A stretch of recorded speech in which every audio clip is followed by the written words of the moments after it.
अस्सलामुअलैकुम। प्रोग्राम अक्स बरक्स के साथ मैं हूं शाइस्ता शहजाद। नाज़रीन, पाकिस्तान तहरीक इंसाफ की डी चौक के एहतजाज के बाद पाकिस्तान तहरीक इंसाफ के अंदरूनी इख्तलाफात में शिद्दत आ रही है।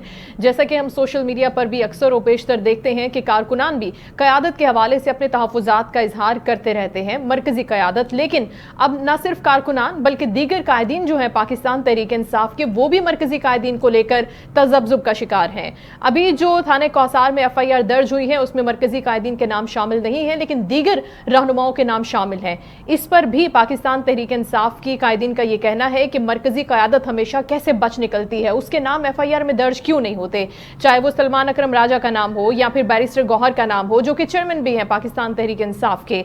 अब इसके साथ साथ उन्होंने ये भी कहा कि हमें बताया जाए कि जो FIRs हो रही हैं उससे मरकजी जो क़यादत है वो आज़ाद कैसे है, वर्कर्स हमेशा फंस जाते हैं। शुएब शाहीन जैसे भी सीनियर लोग हैं जो इस हवाले से काफ़ी तहफ़्फ़ुज़ात का इजहार करते हुए नजर आते हैं। दूसरी जानिब पाकिस्तान तहरीक इंसाफ के रहनुमा अली मोहम्मद खान ने ऑडियो बयान एक दिया था जिसमें वो ये कहते हुए नजर आते हैं कि उस वक्त जब मरकजी कायदीन ग्राउंड पर मौजूद नहीं थे डी चौक के एहतजाज में, तो उस वक्त वो मुज़ाकरात में मसरूफ थे। लेकिन फिर ये कहा जाता है जवाबन कि अगर मुज़ाकरात हो रहे थे तो फिर कायदीन को, दीगर क़यादत को या फिर कारकुनान को एतमाद में क्यों नहीं लिया गया कि मुज़ाकरात हो रहे थे। ये बात है तहरीक इंसाफ की। लेकिन दूसरी बड़ी अहम खबर यह भी है कि जमीयत उलमा इस्लाम के रहनुमा हाफिज अब्दुल्ला ने भी ये दावा किया है कि पाकिस्तान तहरीक इंसाफ से पसे पर्दा मुज़ाकरात हो रहे हैं और आने वाले दिनों में कुछ बड़ा ब्रेक थ्रू भी आ सकता है। अब एक और हिमायत जो है सरबराह पश्तूनख्वा मिल्ली अवामी पार्टी महमूद खान अचकज़ई की जानिब से सामने आई है, जो कि बानी PTI के हवाले से है, पाकिस्तान तहरीक इंसाफ के हवाले से है। और उनका यह कहना है कि शहबाज शरीफ की जो हुकूमत है वो मैंडेट के खिलाफ है और हम बानी PTI के साथ हकीकी आज़ादी की जंग में साथ खड़े हैं। ये भी एक स्टेटमेंट जो है वो हालिया आया है। दूसरी जानिब हम बात ये भी करेंगे कि वज़ीर आज़म शहबाज शरीफ ने जो खिताब किया है जिसमें उन्होंने ये कहा है कि महंगाई सिंगल डिजिट पर आ गई है, लेकिन अगर पाकिस्तान तहरीक इंसाफ धरनों की सियासत करती है, एहतजाज करती है, तो फिर हमारी मईशत को नुकसान पहुँचता है। ये महंगाई जो है वो 6 सालों की कम तरीन सतह पर रिकॉर्ड के मुताबिक अभी आई है। इस सारी सूरत हाल पर हम अपने शो में बात भी करेंगे और अभी हम दावत देते हैं, वेलकम करते हैं इस वक्त पाकिस्तान तहरीक इंसाफ के रहनुमा भी हैं बैरिस्टर अली ताहिर साहब, उनको वेलकम करते हैं। अस्सलाम वालेकुम। जी वालेकुम सलाम, thank you very much for having me. You are welcome. Ali, अभी जो सिचुएशन पार्टी के अंदर है वो हमने बात भी की थी आपके मुख्तलिफ पाकिस्तान तहरीक इंसाफ के रहनुमाओं से, लेकिन वो नाराज हो जाते हैं और वो ये कहते हैं कि आपको पार्टी पॉलिटिक्स के अलावा, पार्टी पॉलिटिक्स जो अंदरूनी खलफिशार हैं, इख्तलाफात हैं, उन पर बात करने के अलावा आप ये बात करें कि पाकिस्तान तहरीक इंसाफ को कॉर्नर क्यों किया जाता है, उसके साथ बुरा सलूक क्यों होता है, उसके कारकुनान पर क्रैकडाउन क्यों होता है। लेकिन आप ये बात समझते होंगे कि उतना ही कंसर्न पाकिस्तान तहरीक इंसाफ के लोगों को भी और दीगर लोगों को भी पार्टी के अंदर चलती हुई चीज़ों पर भी है, चाहे वो अली अमीन गंडापुर हो या बुशरा बीबी की ज़ात हो। जो वो फैसले लेते हैं वो डायरेक्टली इफेक्ट करते हैं कारकुनान को, जो आपके पीछे हजारों की लाखों की तादाद में, जैसा कि आप खुद फरमाते हैं, कि निकलते हैं एक कॉल के ऊपर। तो हम कैसे सवाल ना करें कि पार्टी के अंदर क्या चल रहा है, क्या इख्तिलाफात इतने बढ़ गए हैं या फिर एतमाद साजी का फुकदान हो गया है, असल सिचुएशन है क्या। इस्तीफों की खबरें भी सर्कुलेट कर रही थी। बिस्मिल्लाहिर्रहमानिर्रहीम। देखिए, आपका कंप्लीट राइट है, हम पाकिस्तान की सबसे बड़ी जमहूरी पार्टी हैं और बात उसी के बारे में होती है जो रेलिवेंट होता है। अब जाहिर है नून लीग या पीपल्स पार्टी के बारे में तो बात नहीं होगी, they are relevant, they have been rejected by the people since we are the ones that have been chosen by the people again and again, whether वो 8 फरवरी को बैलेट के जरिए हो या फिर वो स्ट्रीट पावर के जरिए हो। तो आपका पूरा राइट है जी, आप बात करें, फेयर क्रिटिसिज्म करें। मैं आपके इस फ्रीडम ऑफ स्पीच का जो राइट है आर्टिकल 19 के तहत, उसको मैं कंप्लीटली सपोर्ट करता हूं और साथ साथ मैं ये भी यकीन दिलाता हूं कि किसी सूरत भी जिस तरह मतीउल्लाह जान पर नारकोटिक्स का केस डाला गया, किसी सहाफी पर इस तरह का दबाव या प्रेशर नहीं डालना चाहिए, ना डाला जाना चाहिए। जो बात उनके दिल में हो वो खुल के करें। नंबर 2 बात जो है वो ये है कि जो भी कोई बड़ी डेमोक्रेटिक पार्टी होती है, जाहिर है हम कोई किनशिप नहीं है कि नवाज शरीफ है और फिर मरियम नवाज है और फिर शहबाज शरीफ है और फिर हमजा शहबाज है और फिर भांजे हैं और भतीजे हैं और उन्हीं ने जो है मिनिस्टर लगना है, उन्हीं ने चलाना है, या फिर जो है वो आपके माउथ पीसेस जो होंगे उनको आप स्पोक्स पर्सन लगा देंगे। ना हम पीपल्स पार्टी हैं कि जरदारी साहब हैं और फिर बिलावल हैं और फिर आसफा हैं और फिर बिख्तावर हैं और बाकी जो है वो माउथ पीसेज हैं। हम एक जमहूरी पार्टी हैं, वो डेमोक्रेटिक पार्टी हो, रिपब्लिकन पार्टी हो, लेबर पार्टी हो, ग्रीन टी पार्टी हो, न्यू डील पार्टी हो, जो भी जमहूरी पार्टी दुनिया के अंदर होती है उसमें बीच में एक राय की जो है वो हमेशा मुख्तलिफ राय होती है लोगों की, डिसएग्रीमेंट्स भी होते हैं, डिबेट भी होती है, होनी भी चाहिए, इसी को जमहूरियत कहते हैं, जी। यही जमहूरियत की खूबसूरती है। और मैं किसी भी तरह से नहीं समझता कि ये हमारी वीकनेस है, ये तो हमारी स्ट्रेंथ है। भाई कोई डिक्टेटरशिप थोड़ी है, कोई एडोल्फ हिटलर थोड़ी है जिसने कहना है कि ए तो ए, बी तो बी। हम जो हैं वो एक जमहूरी पार्टी है, बिल्कुल डिफरेंट सोच होनी चाहिए। जहां तक तीसरी बात है, देखिए मगर जो भी कोई पार्टी पॉलिसी है वो उसके ताबे सबने रहना है, डिसएग्रीमेंट हो सकता है मगर उससे जो है वो पब्लिक में जाकर डिस्क्रेडिट नहीं किया जा सकता। तो इसके ऊपर मैं बताता चलूं कि किसी ने डिस्क्रेडिट किया भी नहीं। अच्छा। अली मोहम्मद खान की जिस ऑडियो लीक की आप बात कर रही हैं, जी। और मैं थोड़ी सी जरा तस्हीह कर दूं, but due respect to you, you are a very senior anchor person, मैं आपको सुनता भी हूं, आपके तज्जिए भी बड़े इंपॉर्टेंट होते हैं, बट थोड़ी सी मैं तस्हीह कर दूं कि वो कोई ऑडियो बयान नहीं था, बल्कि apparently it was a leaked audio. Ali Mohammad Khan has not taken responsibility as far as my knowledge is concern. अब वो एक लीक्ड ऑडियो जो है वो आर्टिकल 14 का एक राइट है कॉन्स्टिट्यूशन के अंदर, और बाबा सत्तार साहब ने उसके ऊपर एक जजमेंट भी दी थी जो अनफॉर्चुनेटली एक जुमले में सस्पेंड की हुई है, जो आजकल कॉन्स्टिट्यूशनल बेंच में जो जजेस बैठे हुए हैं उन्होंने। तो आर्टिकल 14 का एक राइट है, ये कैसे हो सकता है? ये तो हो सकता है शायद अगर जरदारी साहब के फोन कॉल्स टैप करने शुरू हो जाएं तो आप ज्यादा सरप्राइज हों और आपको ये पता लगे कि कराची सेंट्रल में कौन सी बिल्डिंग बन रही है और उसके कितने पैसे बिलावल हाउस में जा रहे हैं, मगर ये करना नहीं चाहिए, दिस इज नॉट प्रॉपर।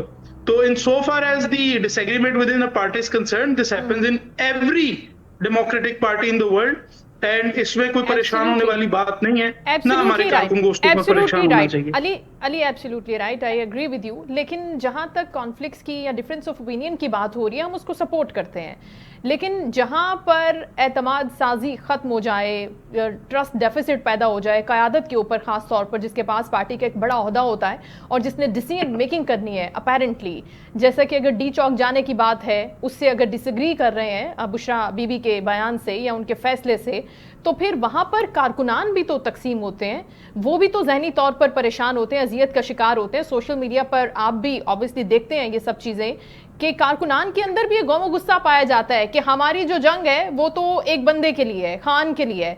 लेकिन ये क़यादत क्या करती फिर रही है कि वो कहते हैं कि जी आप बता दें तावीज़ कहाँ से ली, आप बता दें एफआईआर में आपका नाम क्यों नहीं आया। तो मैं ये नहीं आपसे बात करना चाहती कि पार्टी पॉलिसी ये वो, लेकिन यहाँ पर जो चीज़ें हैं उनको किसी एक बंदे ने जिसके पास भी ओहदा है, जिसके पास भी पावर है, जो राइट रखता है इस चीज़ का, वो आगे आए और इन तमाम चीज़ों को रिजॉल्व करे। ये आपकी अपनी पार्टी के लिए बेहतर साबित होगा, राइट? जी देखिए, वंस अगेन बात सारी ये है कि ये एक ऐसी पार्टी है जिसको रियासत ने पूरा जोर लगा दिया है खत्म करने के लिए। मैं या आप, अगर आप ये कहें या आपके कोई भी फाजिल मेहमान ये कहे कि जी इक्वल प्लेइंग फील्ड तमाम पार्टियों के पास है, अच्छा। तो लोग हमारा मजाक उड़ाएंगे। पाकिस्तान तहरीके इंसाफ एक ऐसी पार्टी है जो मुसलसल बर्ड फेस कर रही है। उनके लीडर जो हैं वो जेल में हैं, तो उनके बाकी जो सेकंड टीयर की लीडरशिप है वो सारी जेल में डाली हुई है। फॉर एग्जांपल यास्मीन राशिद का यही एक उसका एक प्रॉब्लम है ना कि उसने नवाज शरीफ को हरा दिया था, तो क्यों हराया था, उसकी वजह से वो जेल में है। पूरी सेकंड टीयर लीडरशिप जेल में है।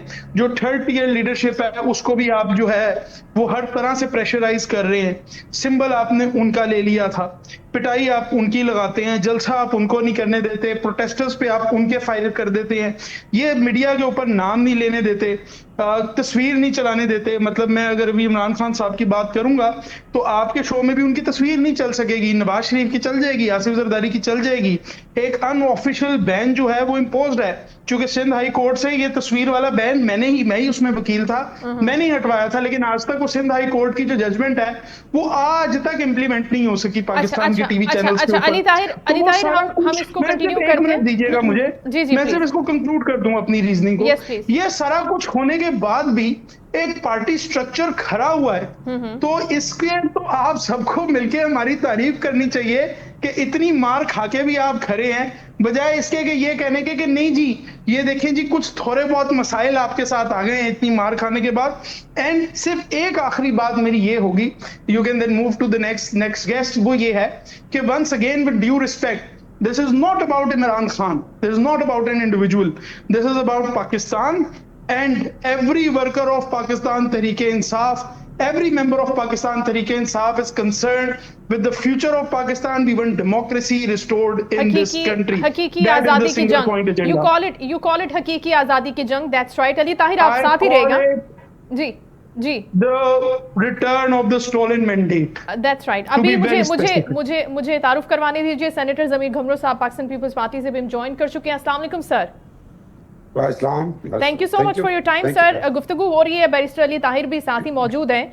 अब पाकिस्तान पीपल्स पार्टी सीरियसली कंसर्न्ड है अबाउट ऑल दीज जो भी अभी डेवलप हो रही है situation, especially in Khyber Pakhtunkhwa. Ali Amin Gandapur Sahab को लेकर डी चौक वाले एहतजाज के बाद से बड़ी बातें हो रही हैं कि शायद कोई ऐसी चीज़ काबिल गौर है, काबीना में भी इस पर बात हो चुकी है कि अगर सूबे के हवाले से कोई बड़े फैसला साजी की बात की जाती है, जिस पर आज भी चेयरमैन साहब ने मुलाकात की है फैसल करीम कुंडी साहब से भी, और इसके साथ साथ राजा परवेज़ अशरफ साहब से भी, ग्रैंड जिरगे अम से भी खिताब किया उन्होंने। अब पाकिस्तान पीपल्स पार्टी क्या स्टेप फॉरवर्ड कर रही है इस पूरे सिनेरियो को लेकर, इसमें कोई इंटरवीन करने के लिए, अपना किरदार अदा करने के लिए, या अभी चेयरमैन साहब नहीं सोच रहे इस बारे में कि यहाँ पर सिचुएशन में उनको आगे आना चाहिए? क्योंकि तरमीम के मामले पर तो उन्होंने बड़ा ज़बरदस्त किरदार अदा किया, फ्रंट फुट पर रहे, और उन्होंने कोशिश भी की कि पाकिस्तान तहरीक इंसाफ को भी इसके अंदर शामिल कर लें।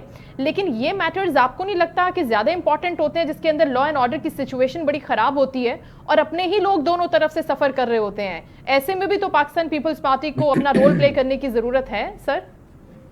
मेरे ख्याल में हम तो रोल प्ले कर रहे हैं, और इस वजह से ही चेयरमैन साहब ने जो है वो गवर्नर खैबर पख्तूनख्वा को बुलाया। और खैबर पख्तूनख्वा में जैसे आपने देखा कि 135 लोग जो है वो शहीद हो चुके हैं पारा चनार में, और सिचुएशन इज टेरिबल। और खैबर पख्तूनख्वा में लॉ एंड ऑर्डर की सिचुएशन जो है वो बिल्कुल जो है वो डाउन हो चुकी है जी। और इसलिए जो है वो पाकिस्तान पीपल्स पार्टी को उस पर कंसर्न है, और ये गवर्नर खैबर पख्तूनख्वा ने इस वजह से ये स्टेप लिया है। बाकी जो पॉलिटिकल चीज़ें हैं वो हमारा शुरू से ही मौक़िफ़ है कि वो पॉलिटिकल चीज़ें पॉलिटिकल हालात के मुताबिक, कॉन्स्टिट्यूशन के मुताबिक होनी चाहिए। ये हम कभी उसमें नहीं रहे हैं कि किसी सूबे में गवर्नर राज लागू किया जाए या किसी सूबे को जो है वो सबड्यू किया जाए। ये हमारी पॉलिसी पहले भी नहीं रही है, अभी भी नहीं रही है, और हम पॉलिटिकल डायलॉग में शुरू से ही यकीन रखते हैं। सदर आसिफ जरदारी ने भी पार्लियामेंट को खिताब करते हुए ये कहा था कि every party should go 2 steps back और डायलॉग में आना चाहिए। और 26 अमेंडमेंट के दौरान बिलावल भुट्टो जरदारी साहब ने भी सबको जो है वो ऑन बोर्ड दिया था, इंक्लूडिंग पीटीआई भी ऑन बोर्ड थी, कमेटी में शामिल थी। बाद में उन्होंने वोट नहीं किया, वो दूसरी बात है।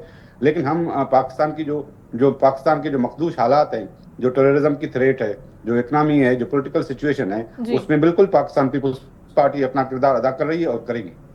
That's right। सेनेटर जमीर घुमरो साहब और बैरिस्टर अली ताहिर साहब, आप हमारे साथ ही रहेगा शो में। यहाँ पर वक्त है ब्रेक का, स्टे विद अस।